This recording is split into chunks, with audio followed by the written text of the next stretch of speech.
Magandang hapon sa inyong lahat, mga mag-aaral sa Grade 4 Rizal. Ako ang inyong guro, Ginang Rose and Pagpapakatao 4. Bago tayo tumungo sa ating aralin, gusto kong magkaroon muna tayo ng balik-aral o pagbabalik tanaw sa ating natapos na aralin. Tingnan at suriin ang bawat larawan. Gawin o ipakita ang thumbs up kung ito ay nagpapakita ng pagiging bukas palad. At thumbs down naman kung hindi. Number 1. Batang nag-aabot ng pagkain sa pulong. Ano ang tamang sagot? Tama. Thumbs up. Number 2. Batang nag-aabot sa isang tagabantay or security guard or barangay tanod. Ito ba ay nagpapakita ng pagiging bukas palad? Thumbs up o thumbs down? Tama. Tamang sagot ay 3. Lalaking mula sa may hirap na pamayanan ang nanghihingi ng tulong sa babae. Ngunit siya'y tinalikuran at tinanggihan lamang ng babae. Pagiging bukas palad ba ito? Thumbs up o thumbs down?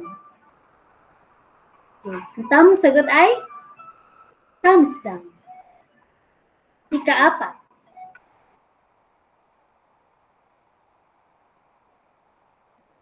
Hirap lang kami. At sabi naman ng batang babae, huwag ka nang umiyak. Sige nga, kids.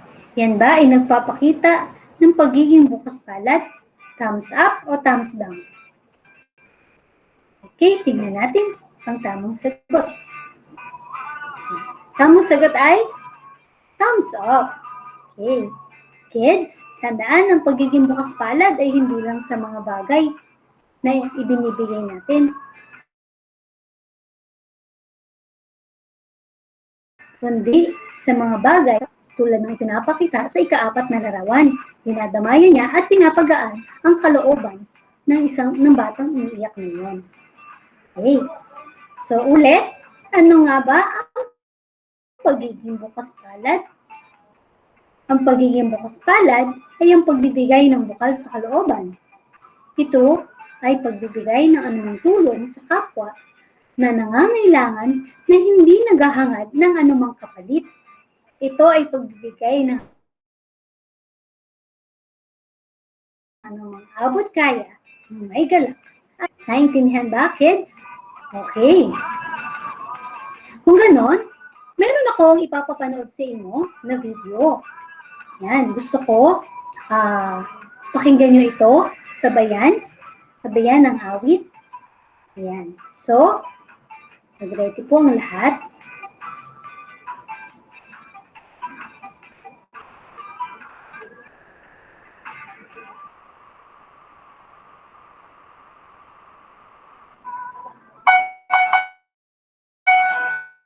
Kayo ba'y magalang ng mga bata? Tara! Kabayin natin to! Mga batang katulad ko, sana ay makinig kayo. Ito sasabihin ko, dahil mahalaga ito. Ang paggalang sa matatanda ay ugaling kagaganda.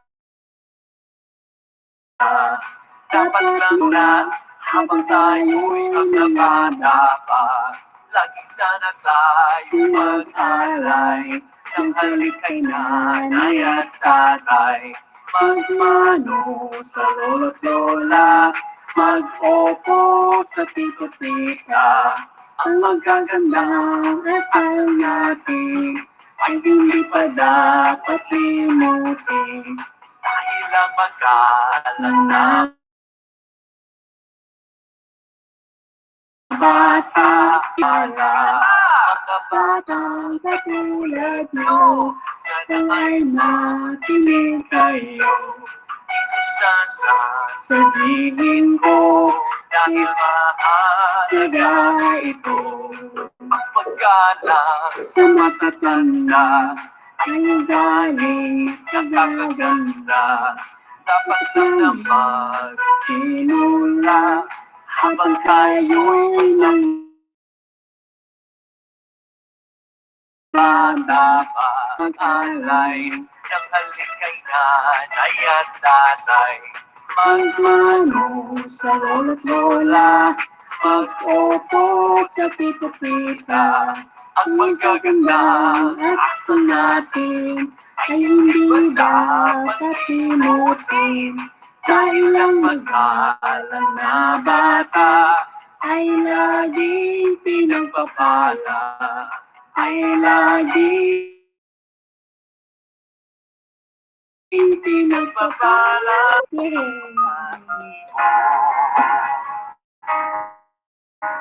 Nasulit ang may akpak sa likod na iisa. Okay, kids. Base sa inyo napakinggang awitin, ito ay tumutukoy sa pagkakaroon ng tama, magandang asal.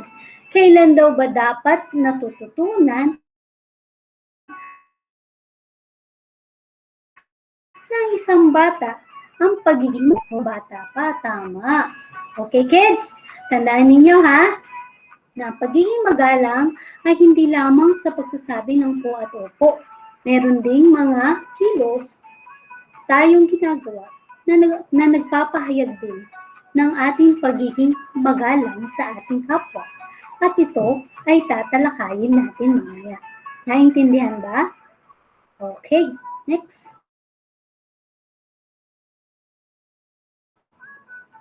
Anong sitwasyon sa bawat larawan? At isulat sa inyong mga papel kung ano ang ipinapakita ng mga ito. Una,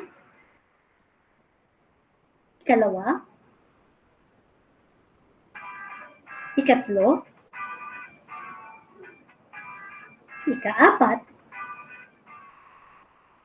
at ikalima.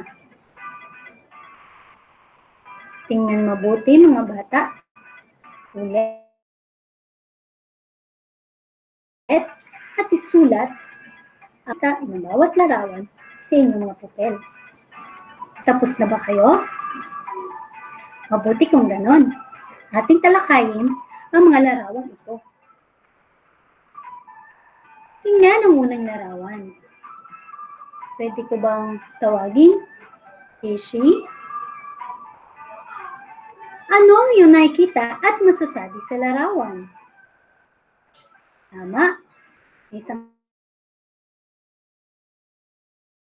lalaking natutulog at may mga bata na nag-aaway sa likuran.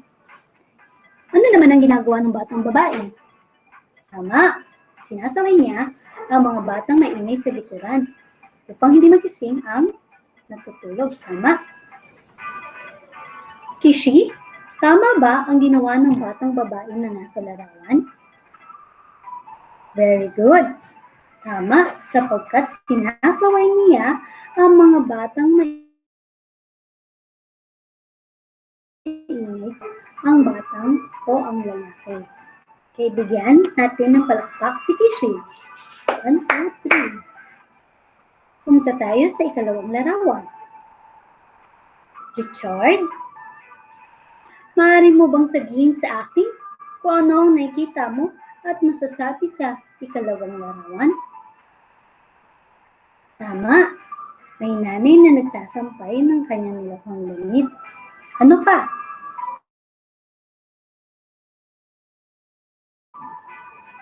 Tama, may mga kanilang bakuran.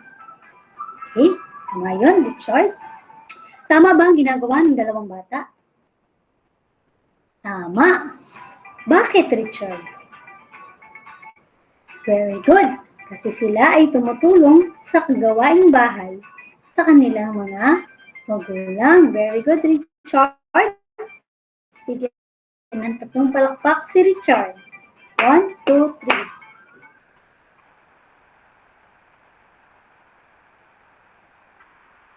Para sa ikatlong larawan, Trisha, ano ang iyong nag-aaral? Tama ka rin dyan. May mga batang nag-aawitan sa kanyang likuran. Sa tingin mo ba, tama ang ginagawa ng dalawang bata, Trisha? Okay, mali. Bakit?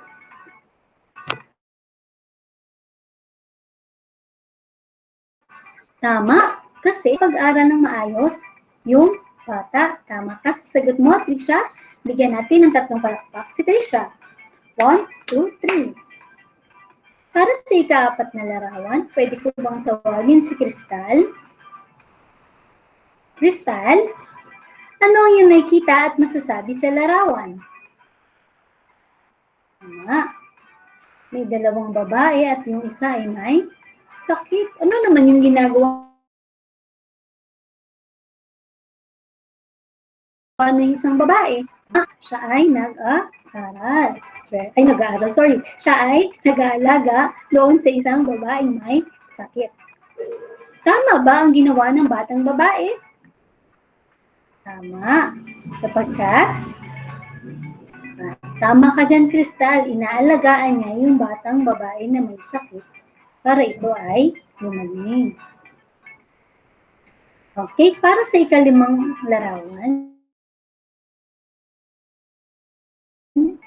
ko bang tawagin si Edward? Edward, ano ang iyong nakikita at masasabi sa larawan? Tama. Ang mga mag-aaral ay nagtutulungan sa paglilinis ng kanilang silid-aralan. Tama ka dyan, Edward. Edward, sa iyong palagay, tama ba ang ginagawa ng mga batang mag-aaral na nasa larawan? Tama. Very good, Edward. Dahil sila ay nagtutulungan upang mapanatiling malinis ang kanilang kapaligiran o ang kanilang silid-aralan. Bakit kailangan linisin ang kanilang silid-aralan? Edward? Yes, para ito ay hindi pagmulan o pamugaran ng anuman o iba't ibang uri ng sakit. Bigyan natin ng 3 palakpak si Richard. 1, 2, 3. Okay, kids. Base sa inyong mga larawan nakita, isa yan sa mga gawain na nagpapakita rin ng pagiging magalang ng mga bata katulad ninyo o ng tao. So, hindi lamang sa pagsasabi ng po at opo ito makikita o maririnig. Ito rin ay may papakita ng ating paggalang sa ating mga gawa o mabubuting gawa. Naintindihan ba? Okay, mabuti kung gano'n. So, ang mga larawang ipinakita ko sa inyo kanina ay tatalakayin pa natin. Pero, inaasahan ko na ang bawat sa inyo ay matututuhan ang mga sumusunod na layunin. Una, inaasahan ko na malalaman ninyo ang kahulugan ng paggalang sa kapwa-tao. Dalawa, matutuhan ng kahalagaan sa paggalang kapag papakita ng paggalang sa iba sa mga sumusunod na sitwasyon. Una, sa oras ng pamamahinga. Pangalawa, kapag di nag-aaral. Pangatlo, kapag mayroong may sakit. At pang-apat, sa pamamagitan ng pakikinig kapag may nagsasalita o nagpapaliwanag.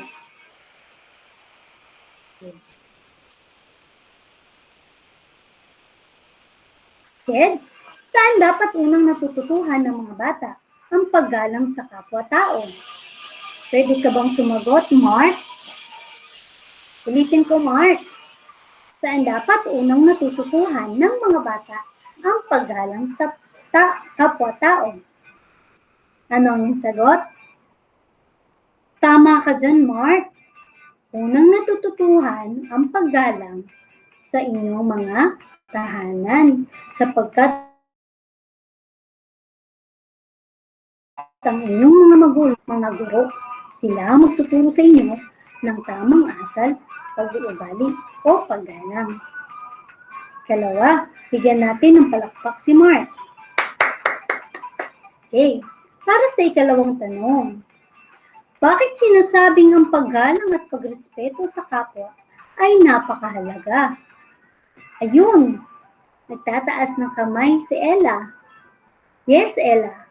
Ano ang iyong sagot?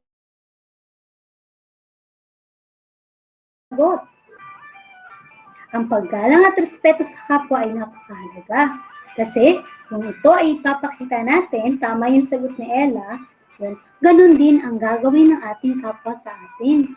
Pag iganalang natin sila, igagalang din nila tayo.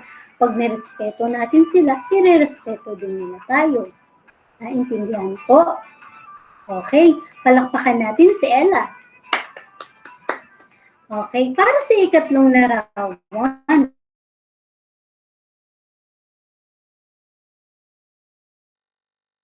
tanong, sorry, ba't pagiging magalang? Sige nga, sumagot ka, JD. Kailan, JD?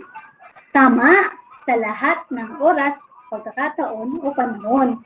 Kids, ang pagiging magalang ay hindi sa pilitan o hindi ito yung pinipili na kung sino lang ang iyong pakikitaan ng pagiging magalang mo. Pagiging magalang ay dapat isinasagawa sa lahat ng pagkakataon. At ang pagiging magalang ay walang pinipili.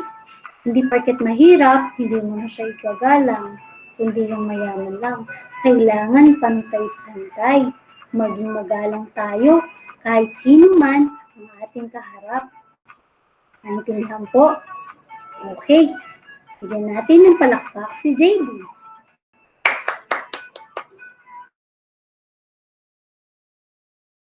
Okay. Tumungo tayo sa ika-4 na tanong. Sino sa inyo ang makapagbibigay ng sitwasyon kung saan ipinapakita ninyo ang pagiging magalang? Sige nga, pwede ka nang sumagot, Abby. Okay. Magsasalita. Tama. Magsasalita lang kapag tapos nang magsalita ang isang tao. Very good. Huwag tayong makikipagsabayan sa pagsasalita. Mayroong taong pang nagsasalita. Very good, Abby. Palakpakan natin si Abby. Sino pa? Yan. Daniel. Paggamit ng po at opo sa matandang kausap. Very good. Tama yun, Daniel. Lagi tayong gumamit ng po at opo, lalo na kapag ang kausap ninyo ay mas matanda sa inyo. Naintindihan ba, Daniel? Okay. Ngayon, sa anong paraan mo maipapakita ang paggalang sa inyong kapwa? Magbigay nga ng halimbawa, bukod doon sa tinalakay natin. Pwede ko bang tawagin si Eloisa? Eloisa, paano mo maipapakita ang paggalang sa iyong kapwa? Sige nga, magbigay ka ng halimbawa.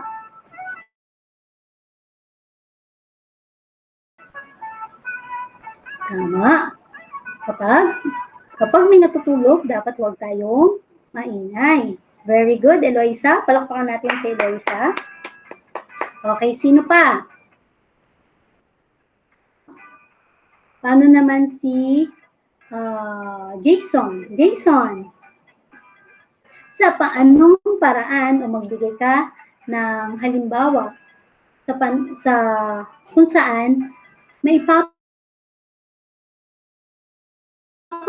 mo ang paggalang sa iyong tama. Huwag makikipagsabayan sa pakikipag-usap o pagsasalita kapag may tao pang nagpapaliwanag. Yan yung isa sa mga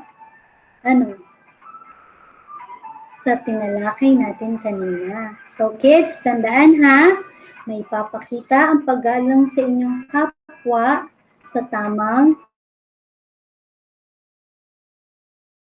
paraan.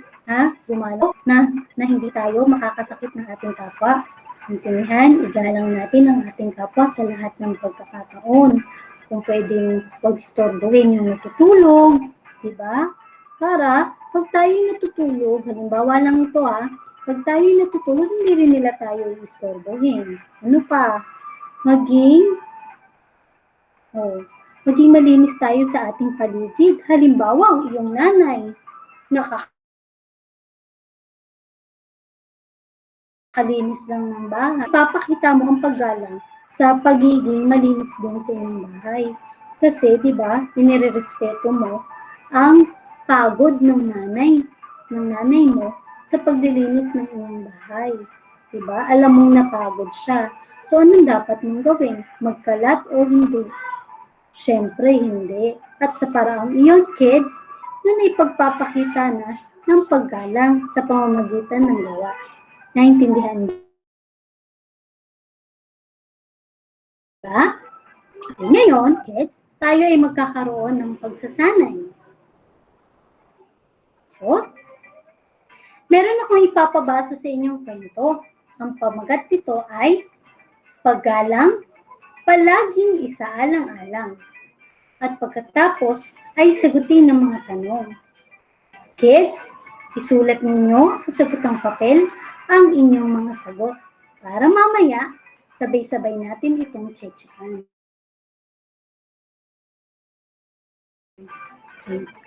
Saan ito mga bata ay sabayan ninyo ako sa pagbabasa.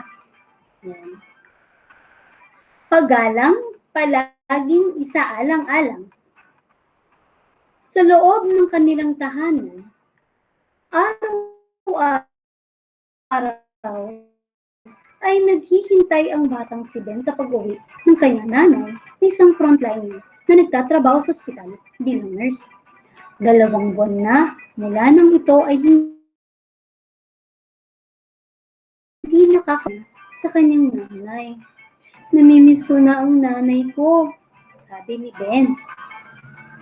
Isang araw, sabi ng tatay ni Ben, sinabi ng tatay ni Ben ang balitang kanyang pinakahihintay. Ben, anak, ang iyong nanay ay uuwi na bukas. Tuwang-tuwa si Ben at napatalon siya sa balita ng kanyang tatay. Woohoo! Ben, anong oras po siya darating? Sabik na akong makapiling siya.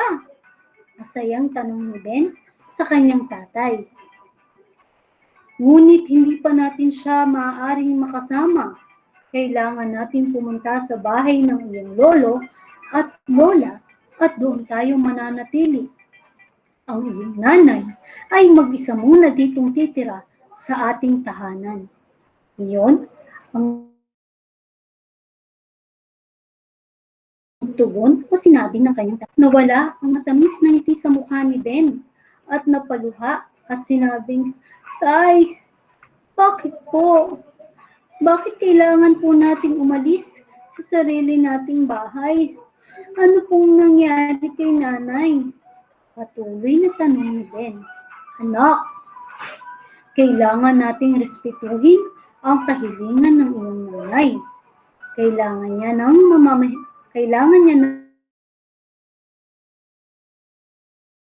mamahinga dito sa ating bahay 4 na araw para sa kanyang quarantine. At siya ay galing sa ospital at kailangan niya ng magpahinga. At isa pa anak, ito rin ang bili ng mga taga-barangay at munisipyo.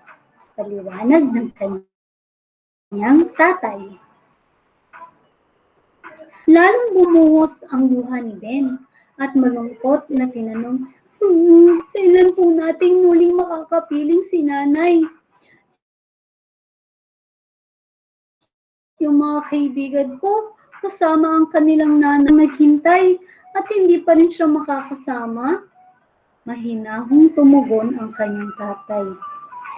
Anak, kailangan lamang ay matapos ang quarantine ng iyong nanay At kapag siya ay makapagpahinga na at pinahintulutan na ng doktor, ay maaari na rin natin siyang makapiling sa loob ng ating tahanan.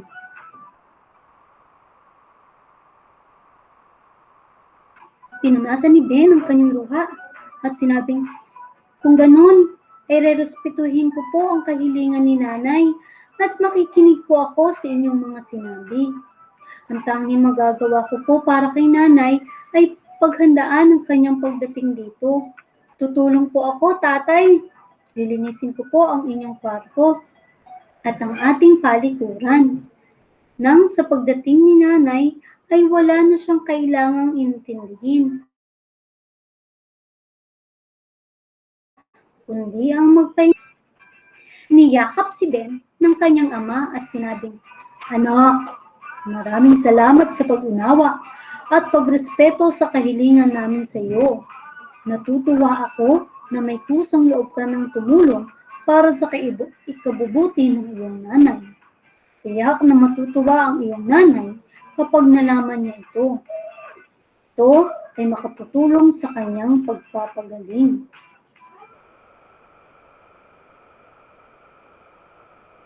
Makalipas ang ang nanay ni Ben ay binigyan na ng clearance ng municipal at barangay health office.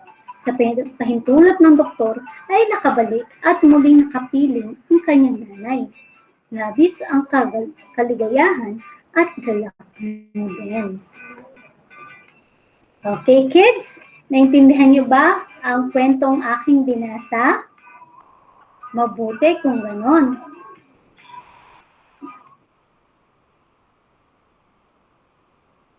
So, ito po yung mga tanong na dapat natin sagutin. Gusto kong isulat niyo ang inyong sagot sa inyong kwaderno.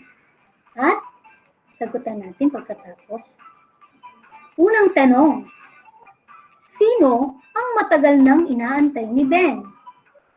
Sulat ang inyong sagot sa kwaderno. Tapos na ba? Okay, Princess. Sagutin ang tanong. Sino ang matagal nang inaantay ni Ben? Very nanay. Kalawang tanong. Ano ang trabaho ng nanay ni Ben? Sulat ang sagot. Okay. Tatawagin ko nga si Prisha. Prisha. Ano ang trabaho ng nanay ni Ben? Tama. Isang nurse. Okay. Tatlong tanong. Hindi maaaring makapiling agad ni Ben ang kanyang nanay sa pag-uwi nito. Sulat ang inyong sagot. Okay. Sige nga po. Pwede mo bang sagutin, Alex?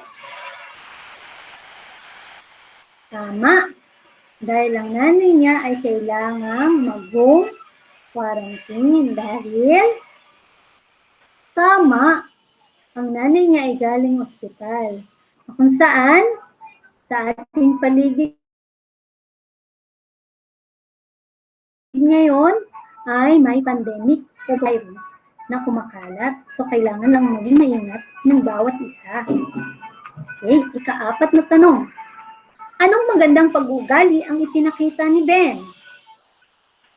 Pwede mo bang sagutin? Ava? Tama. Si Ben ay naging maunawain at masunurin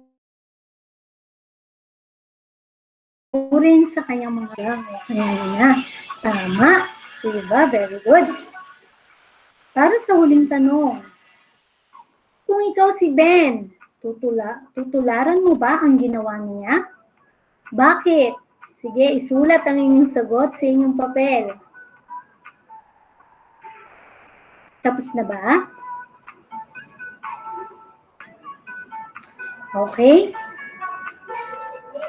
Sige, sagutin mo ang tanong. Ulitin ko, Dexter, yung tanong, ha? Kung ikaw si Ben, tutularan mo ba ang ginawa niya? Bakit? Okay, very good. Ang sagot ni Ben ay opo daw.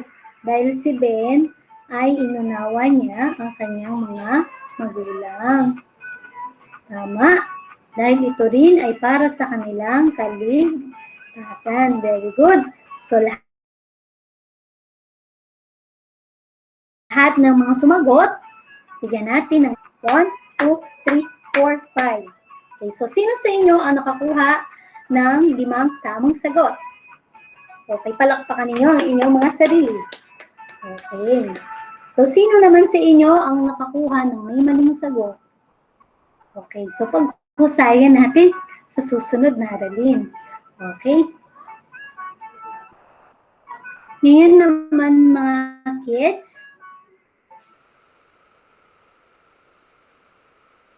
basahin niyo sa ng mga dapat ninyong tandaan. Ang pagpapakita ng paggalang at kabutihan sa iba ay bahagi ng pakikipagkapwa-tao. Ang pagpapahalagang ito ay nakabatay sa kung paano nararapat na kumilos at gumawa ang tao para sa kanyang sarili, kapwa, bansa, at higit sa lahat sa Diyos.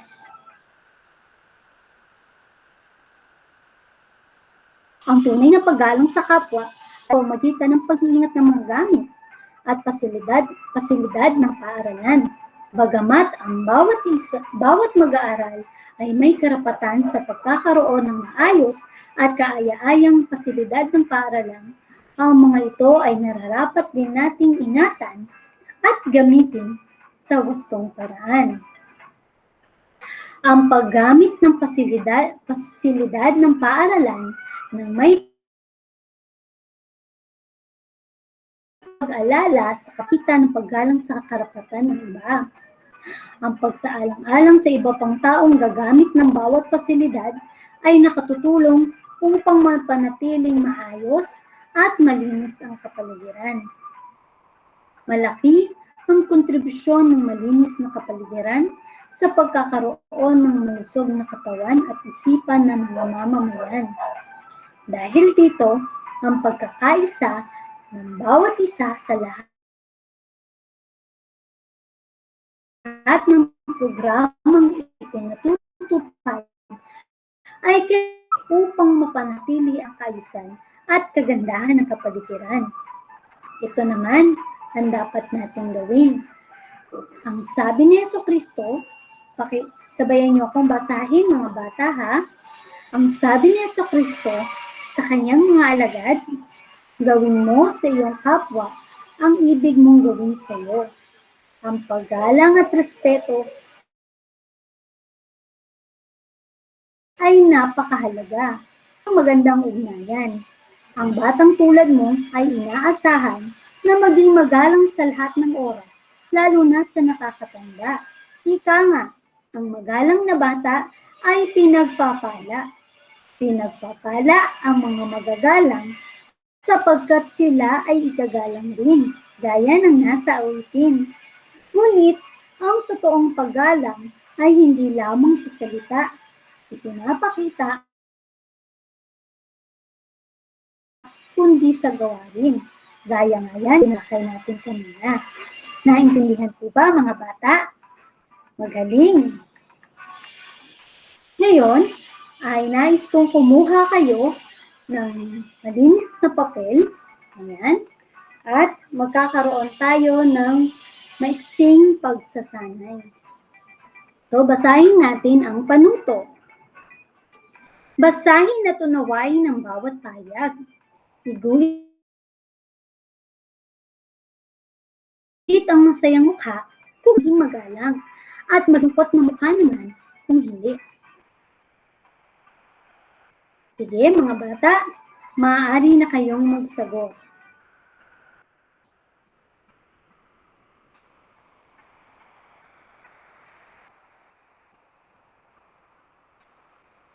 Tapos na ba? Kung ganon, atin itong sagutan. Number 1, pwede mo bang basahin Hindi nililipat ang channel ng TV hanggat hindi pa tapos manood ang iba. Masaya o malungkot na mukha. Pero bago ang lahat, kids, ayan, so kumuha kayo ng kulang ballpen kung meron man para checkan. Yan ha, maging matapat sa pag-check. Bawal pong madaya. Okay ha? So, checkan na natin ang inyong mga gawa o checkan yung sagot na sasabihin ko o tamang sagot. Ulit, pakibasa, Boyet.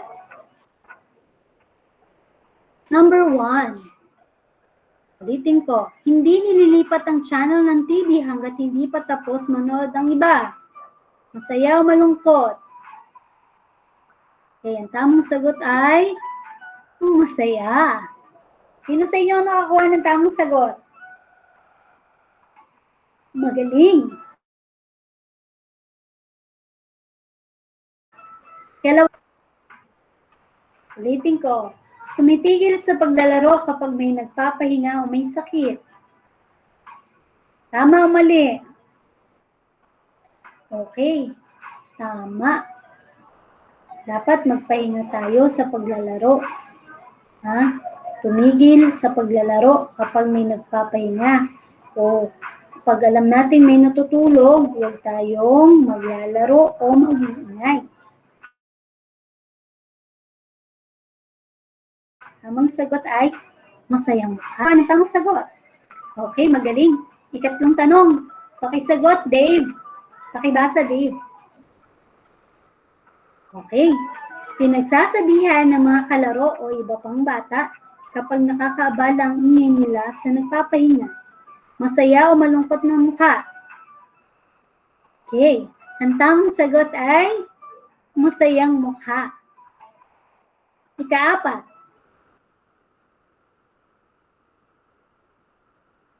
Iniiwasang magpatugtog nag-aaral ang kapitbahay o ang kapatid. Anong sagot mo? Kishi.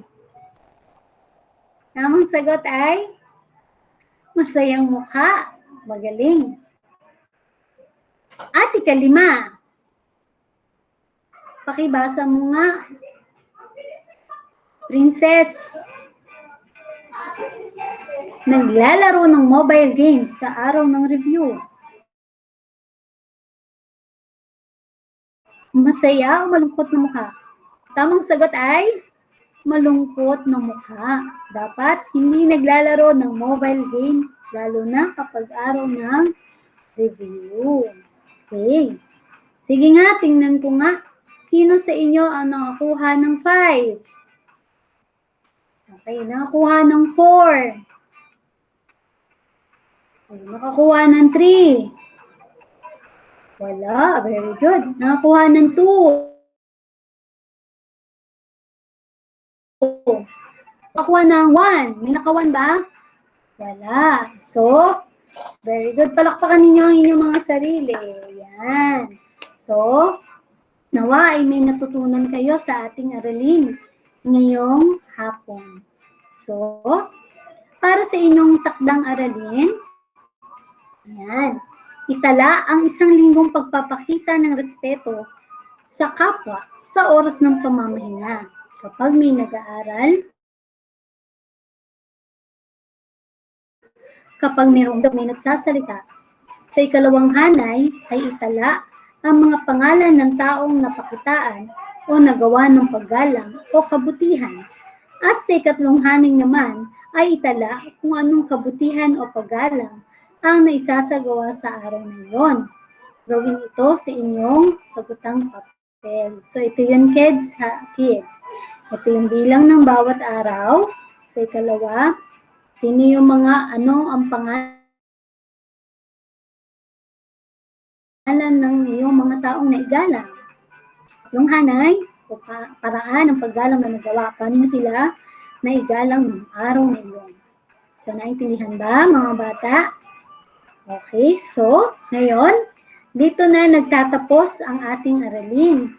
Nawa bukas ay magkita-kita tayong muli ng kumpleto ulit. Naintindihan ba? Okay. So magandang hapon muli sa inyo mga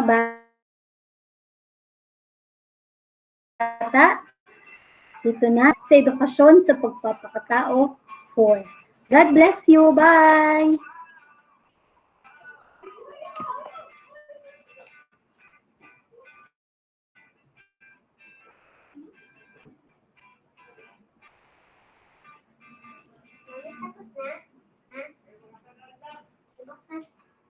Tapos na? Ha?